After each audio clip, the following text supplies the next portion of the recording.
आज मेहनत नहीं करोगे ना तो याद रखना मेरे भाई, ये गरीबी रुलाती बहुत है।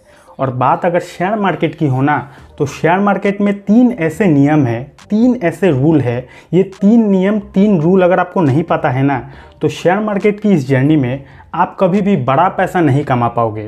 तो आज की इस वीडियो में मैं यही 3 नियम के बारे में बिल्कुल डिटेल के साथ एक्सप्लेन करके आप लोगों को बताऊंगा। तो आज की ये वाला वीडियो जो लोग शेयर मार्केट में बिगिनर्स है उनके लिए काफ़ी ज़्यादा पावरफुल वीडियो होने वाला है।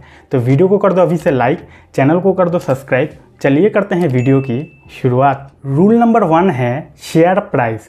दोस्तों, शेयर मार्केट में 10 में से 9 लोग कंपनी के शेयर के प्राइस को देखकर डिसीजन लेता है कि कौन से कंपनी के शेयर को उनको खरीदना चाहिए और कौन से कंपनी के शेयर को उनको नहीं खरीदना चाहिए। बात नहीं समझे? देखो, फॉर एग्जांपल शेयर मार्केट में एक ए नाम का कंपनी है और उस ए नाम का कंपनी का एक शेयर का प्राइस 3 रुपया है और दूसरी तरफ एक बी नाम का कंपनी है और उस बी नाम का कंपनी का एक शेयर का प्राइस 3000 रुपया है। तो एक तरफ 3 रुपये का शेयर, एक तरफ 3000 का शेयर।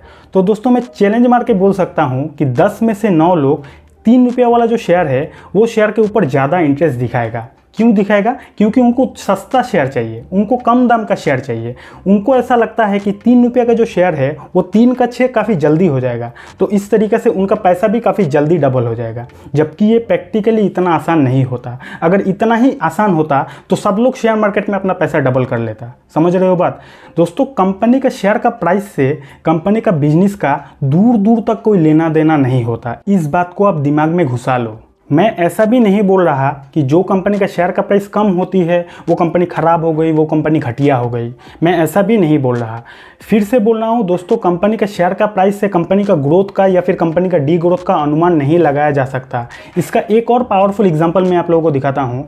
दोस्तों, 2010 में येस बैंक कंपनी का एक शेयर का प्राइस 50 रुपया था और 2010 में ही MRF कंपनी का एक शेयर का प्राइस 5000 रुपया था। एक तरफ 50 रुपया का शेयर, एक तरफ 5000 रुपया का शेयर। आज के डेट में आप प्रूफ के साथ देख सकते हो कि येस बैंक कंपनी, जो कंपनी का शेयर का प्राइस 2010 में 50 रुपया था, वो कंपनी का शेयर का प्राइस आज के डेट में 19 रुपया हो चुका है।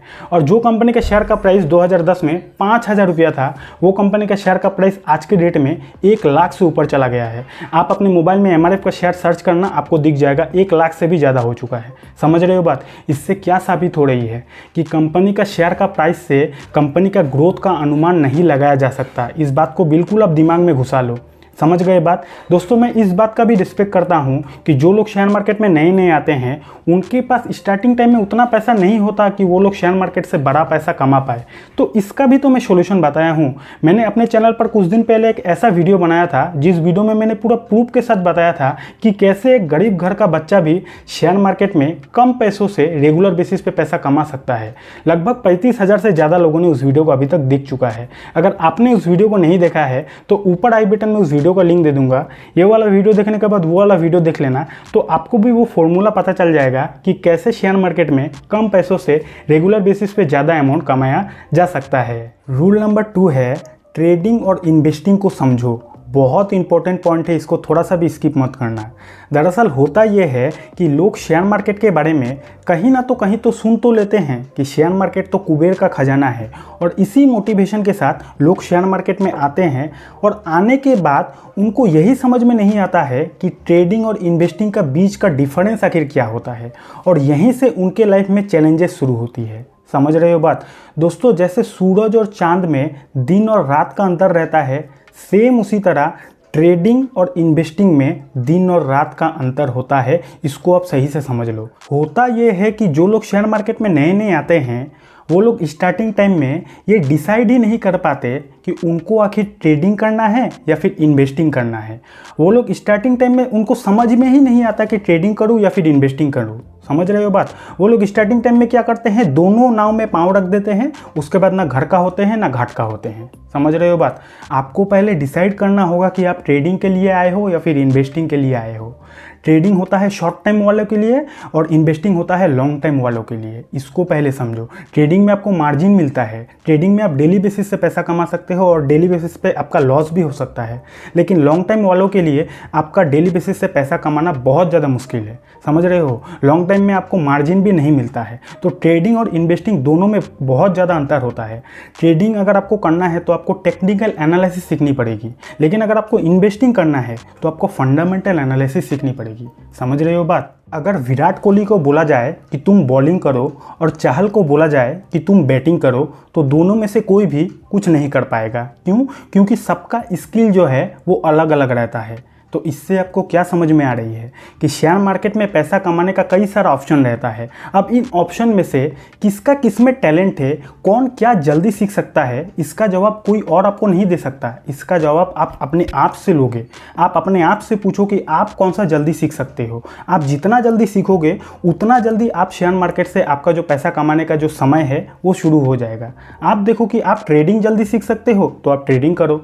आप देखो कि आप अगर इन्वेस्टिंग जल्दी सीख सकते हो तो आप इन्वेस्टिंग से शुरू कर सकते हो, समझ रहे हो। लेकिन अगर आप स्टार्टिंग टाइम में सब कुछ करना चाहोगे, ट्रेडिंग भी, इन्वेस्टिंग भी, म्यूचुअल फंड भी, तो आप क्या होगे, आप ट्रैप हो जाओगे।